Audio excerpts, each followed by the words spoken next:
Good evening. My name is Kelly Brooks. I am a nurse at Cabell Huntington Hospital in Huntington, West Virginia. I am the Executive Director of Perioperative Services.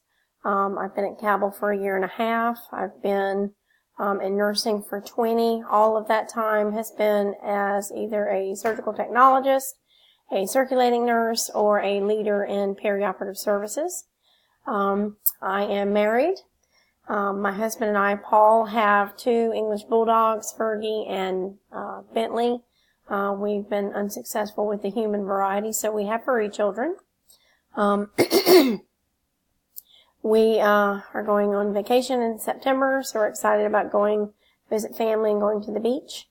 And I'm excited to work with all of you and get to know all of you all, and just work towards getting my BSN. I currently have an MHA. I went to school as an associate degree nurse, and back in 2005 when I decided to work towards a master, a BSN was something that you went towards when you wanted to go into nursing education. I wanted to go into leadership, so I did an MHA.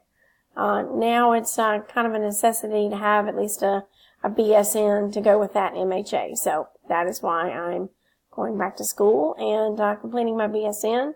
Granted, there's a lot of positive things about getting your BSN and increasing your knowledge and education. So I look forward to working with all of you. Again, this is Kelly Brooks, and hope to talk to you again soon. Thanks.